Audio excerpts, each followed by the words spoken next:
Muy buena gente, vamos en este vídeo a explicar la segunda parte del tema correspondiente a los Austrias en España. Hemos visto ya los Reyes Católicos, hemos visto el periodo de esplendor con Carlos I y Felipe II. Vamos a ver ahora el periodo de decadencia que se corresponde con el siglo XVII. Tenemos a dos reyes, que son Felipe III, Felipe IV, y luego un último que va a ser Carlos II, apodado el Hechizado, que no tuvo descendencia, y es aquí cuando se extinguirá la dinastía de los Austrias en España, dándose lo que se denominó Guerra de Sucesión, por la cual una nueva dinastía, originaria en Francia, que son los Borbones, llegará a España. Eso ya en otro tema, correspondiente ya al siglo XVIII, y que es la dinastía de los Borbones, la que tenemos hoy día en España con Felipe VI. Bueno, pues vamos a adentrarnos de lleno en este siglo XVII. Si nos remontamos un poquito en el tiempo hacia atrás, veíamos a Felipe II, que había conseguido ese imperio donde nunca se ponía el sol, donde consigue en 1580 ser reconocido por las Cortes de Tomar como rey de Portugal también, un reino que se había quedado sin rey, y Felipe II como monarca que podía proteger las colonias portuguesas, la nobleza portuguesa y la burguesía de negocio estima que este rey puede ser el que proteja esos intereses.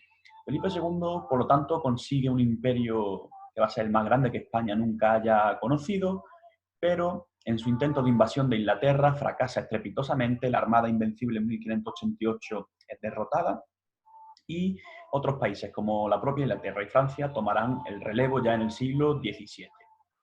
Por lo tanto, la etapa final de Felipe II, nacido en Valladolid, va a ser el inicio del declive, más que ya con los Austrias menores, que son los que vemos aquí en este vídeo. El primero de ellos es Felipe III, que, al igual que Felipe IV, va a destacarse por, al contrario que los Austrias mayores, no va a ejercer las tareas de gobierno por cuenta propia, sino que va a delegar las tareas en los llamados validos o favoritos.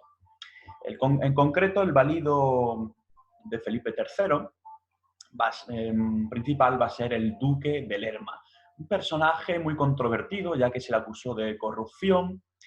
Felipe II había establecido la capital en Madrid, pero ahora con Felipe III, el duque de Lerma, que va a ser el que en buena medida tenga en sus manos la política del Reino de España, va a llevarse muchas veces esas funciones a la propia ciudad de Lerma o en la zona de Valladolid. Por lo tanto, tenemos ahí un problema, y es que casi manda más este válido ministro que el propio Felipe III.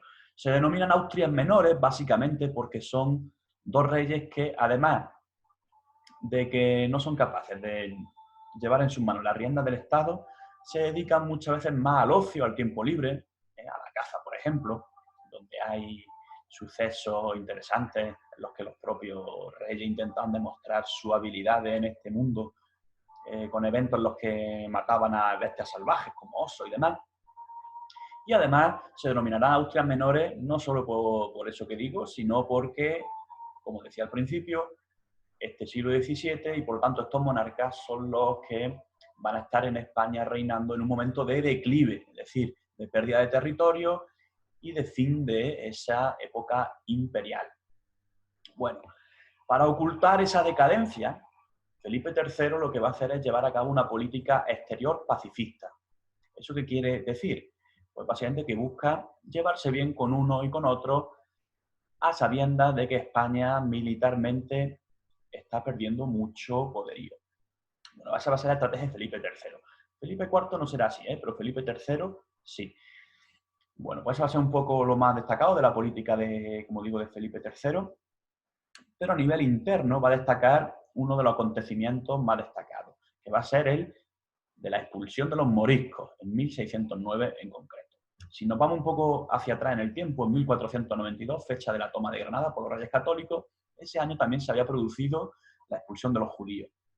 Se les fuerza a convertirse al cristianismo, de lo contrario tenían un tiempo para vender sus bienes, si les daba tiempo, y irse de España, ¿vale? Lo mismo se hará con los musulmanes poco a poco, los que se les forzará a convertirse, a pesar de que las capitulaciones de la toma de Granada de Boabdil preservaban para los musulmanes su religión y sus bienes, pero al final también les pasó igual que a los judíos. Fueron forzados a convertirse al cristianismo. En principio se llamarán mudéjares, porque consiguen mantener su religión, pero en cuanto son forzados a convertirse al cristianismo, estos musulmanes se llamarán moriscos.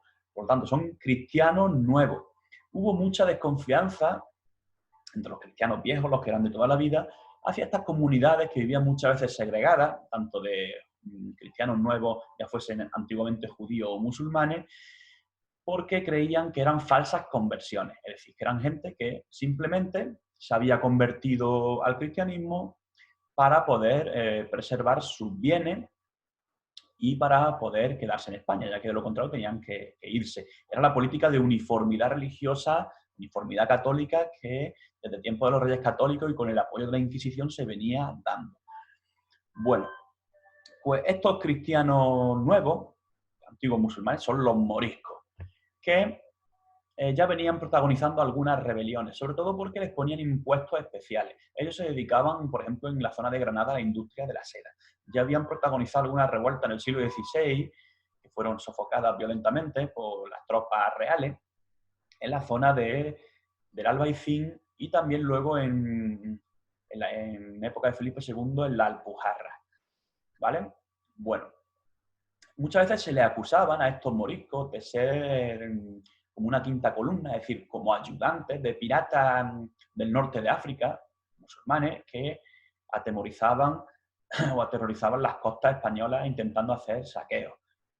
También había rumores, muchas veces bulos, en los que se hablaba de moriscos, que eran falsos conversos, que atacaban a sacerdotes, hacían blasfemias contra la Iglesia. Muchas veces todo esto se exageraba con el ánimo de los vecinos de distintas localidades bueno, por rencillas personales, intentar lograr que fuesen perseguidos, eliminados o juzgados por los tribunales de la Inquisición. En fin, llegamos a tiempo de Felipe III, con estos moriscos cada vez más perseguidos, y finalmente, debido a todos esos rumores, al final se va a decretar su expulsión. Van a ser tiempos muy duros, donde ya los judíos también conversos, para que se les viera realmente si eran cristianos de verdad, se les examinaba su pasado, es decir, veían si su abuelo eran cristianos, si no lo eran, ya no era un cristiano de verdad, aunque en la práctica tú observases el cristianismo fervientemente, pues lo mismo se va a hacer con los moriscos. ¿Vale? Por lo tanto, se decretará su expulsión en 1609. Y esto va a ser bastante grave para España. Sobre todo los moriscos eran bastante importantes en trabajo agrícola. De hecho, si por algo se destacó la cultura musulmana fue por traer, por ejemplo, árboles frutales como el limonero de la zona de Siria, por retomar los canales de regadío, la acequia de época romana y mejorarlo. ¿Vale? Bueno, pues ese trabajo en el campo, en la artesanía que realizaban estos antiguos musulmanes, ahora moriscos o cristianos nuevos, va a perderse. Van a ser una mano de obra muy cualificada, sobre todo en tareas agrícolas, como digo, artesanales, que se pierde porque son expulsados. Se dice que España perdió todavía más población por todo aquello andaluces, extremeños y otras regiones de la antigua Corona de Castilla, que marcharon a la América en busca de una suerte mejor. Pero, sin duda, la expulsión de los moriscos fue un drama para el país, incluso para muchos propietarios que veían que sus trabajadores musulmanes, antiguos musulmanes, ahora moriscos, pues eran de gran utilidad. En fin, fue uno de los eventos más importantes del periodo de Felipe III. Bueno, a Felipe III le sucederá Felipe IV, que lo veis en la imagen, y a diferencia del anterior, Felipe IV, estamos ya en el siglo XVII, Felipe IV va a seguir delegando sus tareas de gobierno en distintos válidos. Destacó el conde duque de Olivares, que fue un personaje bastante destacado en la época. Pero Felipe IV retoma una política exterior agresiva, es decir, mientras que Felipe III había intentado llevarse bien con la demás potencias, Felipe IV busca intentar mejorar la situación de España en el contexto internacional. Acordaros que Carlos I y Felipe II en el siglo XVI habían logrado una herencia tremenda, no solo en América, sino en Europa, con gran parte de Italia, como el milanesado, Nápoles, Sicilia, todo eso heredado de la antigua corona de Aragón, y también los territorios de los Países Bajos, Austria, etc. Bueno, pues ahora esos lugares estaban en rebelión contra España, no querían que les dominasen. Y además había muchos de esos territorios adoptado el protestantismo. Es decir, mientras que España y su monarquía era una férrea defensora del catolicismo y por lo tanto, la autoridad del Papa, en algunos de los territorios de ese imperio centroeuropeo y en Austria, así como los Países Bajos, la zona de Flandes, la zona de la Bélgica actual, se empezó a adoptar en muchos territorios el protestantismo, es decir, esa versión del cristianismo que no reconocía al Papa como máxima autoridad. Por lo tanto, entre que no querían adoptar el catolicismo como religión y que no querían tener el dominio español, pues va a tener un problema importante la monarquía española por mantener esos territorios. Y al final, los sucesos fueron muy negativos para España porque, a pesar de intentar por todas las vías posibles, por la fuerza, incluso con episodios sangrientos, de acabar con estas rebeliones, la realidad es que se perdieron esos territorios. Bueno, el conde duque de Olivares, que se llamaba en realidad Gaspar de Guzmán y Pimentel, fue el encargado de llevar a cabo una política que se basó, como digo, en reactivar esa agresividad o ese intento de mantener e incluso incorporar territorios europeos, algo que no se consiguió. Para ello va a ser algo muy polémico la Unión de Armas. La Unión de Armas, aprobada por el reinado de Felipe IV y elaborada por el conde duque de Olivares, ¿qué era? Pues fijaros, era simplemente que todos los territorios, todos los reinos de España en ese momento estaba dividido en distintas coronas, con un mismo rey, pero con lengua, con instituciones cada una distintas y además con intereses exteriores distintos. Es decir, Castilla era el reino que estaba volcado a la América y a mantener un poco el imperio centroeuropeo. Pero la corona de Castilla, con puertos como Barcelona, Valencia, eran los territorios italianos los que le interesaban. Además, todos los beneficios de la conquista de América fueron a parar a la corona de Castilla. Bueno, pues no gustó nada a los catalanes en especial, pero también a aragoneses y valencianos, cuando Gaspar de Guzmán, viendo que España perdía su poder en Europa, pidió que todos los territorios de España, de la península ibérica, aportaran dinero y, si no, tropas a la monarquía española para mantener esos territorios. Bueno, aquí los catalanes, los valencianos y demás dijeron que cómo iban a aportar dinero o tropas si luego ellos no recibían ningún beneficio económico de esa empresa imperial. Bueno, eso fue un poco la polémica que hubo. Al final hubo un problema grave, y es que también en Portugal se intentó aplicar esta política que no gustó nada a los portugueses, que conseguirá independizarse en 1640. Es decir, Portugal fue parte de la monarquía española desde 1580 a 1640, 60 años. Pero se pierde en esta etapa. Y además, en las Provincias Unidas, la zona de los actuales Países Bajos, a pesar de este esfuerzo por reclutar más tropas para los tercios españoles, se perderán también en la guerra de los 30 años. Con Francia, a la que Carlos I había derrotado continuamente en el siglo XVI, tienen lugar también ahora derrotas. Por lo tanto, se ha dado la vuelta a la situación tan esplendorosa del siglo XVI, donde España era la potencia número uno.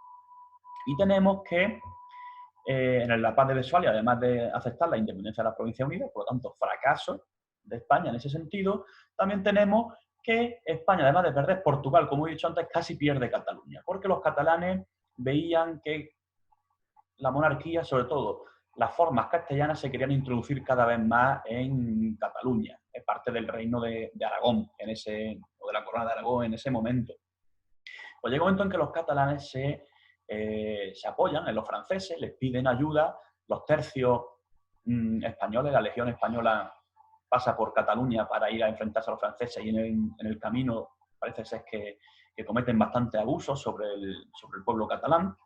Y eso va a ser un poco el inicio de las rebeliones que vendrán luego en Cataluña, donde buscarán la independencia. Como vemos, lo que ha pasado recientemente con el referéndum y demás no es algo nuevo, sino que los catalanes en más época han intentado independizarse. Bueno, al final España está en guerra con Francia, los catalanes se intentan casi poner más del lado francés porque ven que las tropas de la monarquía española están cometiendo abusos y que les piden exigencias económicas que no quieren llevar a cabo. Y finalmente se lleva a cabo una paz que fue mala para Cataluña y mala para España. Fue la paz de los Pirineos del 59.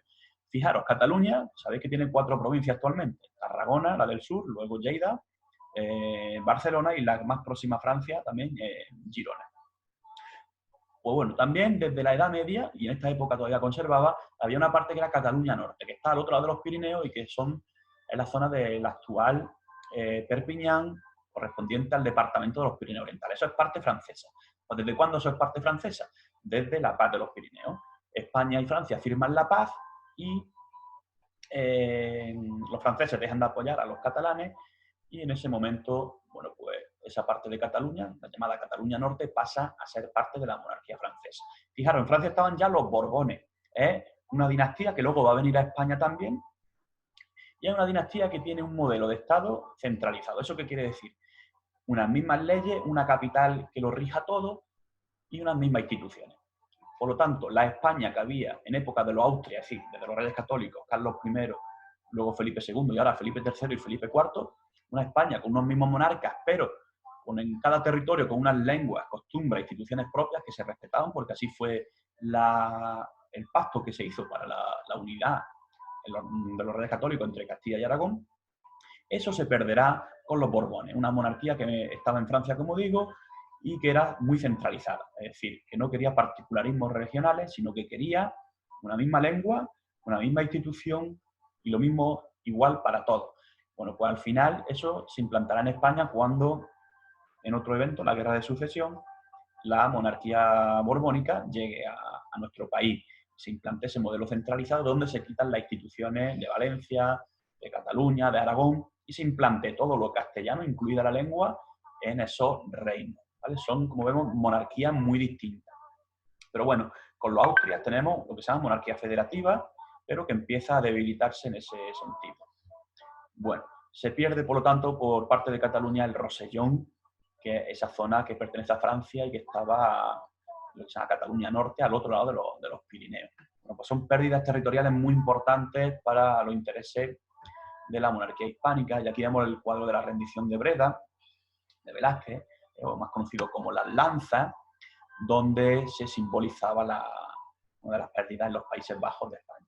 También tenemos aquí las Meninas, y es que el siglo XVII, con personajes como Velázquez en pintura, al contrario que en política, donde España está en claro retroceso, en arte será el siglo de oro.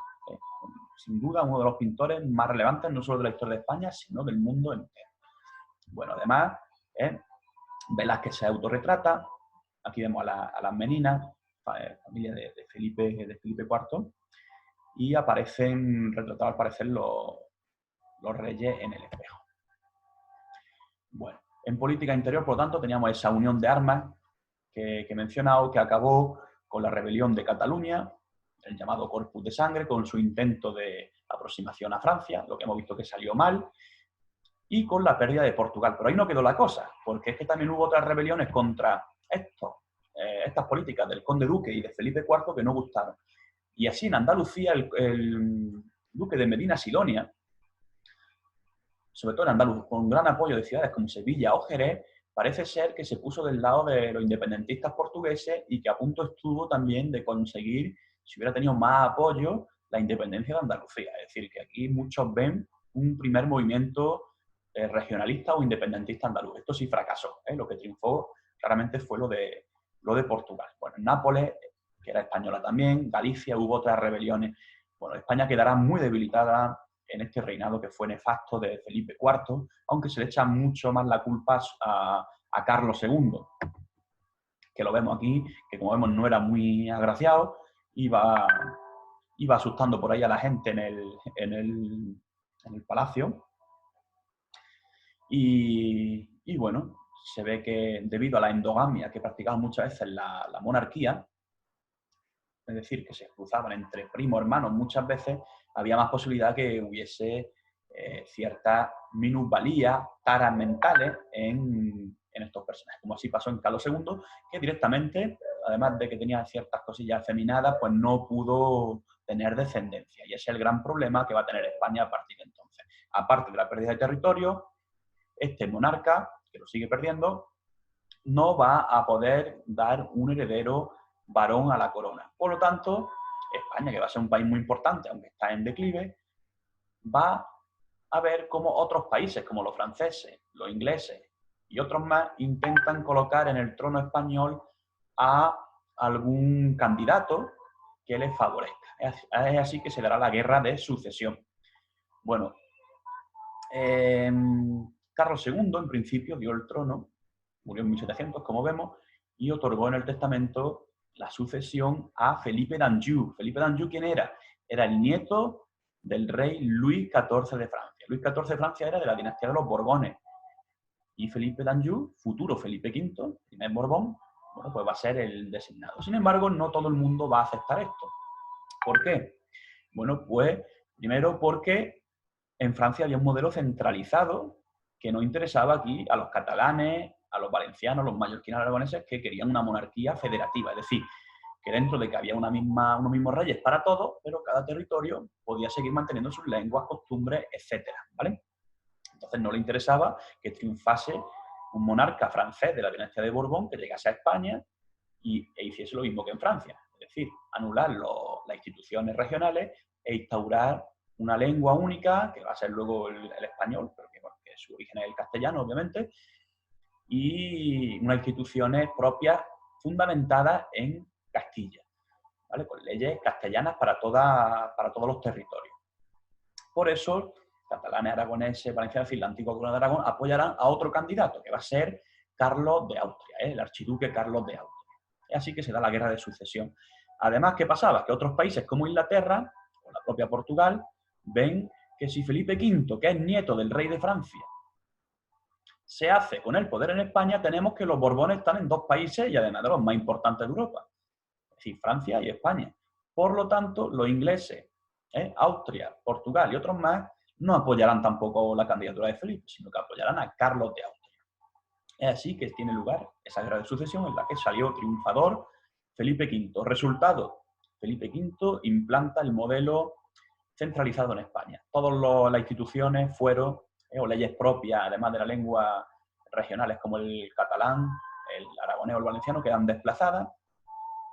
Y eso sí, va a haber dos regiones que sí que mantengan sus instituciones propias y leyes propias. Son País Vasco y Navarra. ¿Por qué? Pues porque País Vasco y Navarra en esta guerra sí que apoyaron al bando vencedor, es decir, apoyaron a Felipe V. Bueno, pues esta es la transición de las dos dinastías que hemos tenido en España pues, hace mucho tiempo. Los Austria, divididos en mayores y menores, hemos visto el siglo XVII hoy, y lo que viene después a partir del siglo XVIII, que son los Borbones con Felipe V a la cabeza.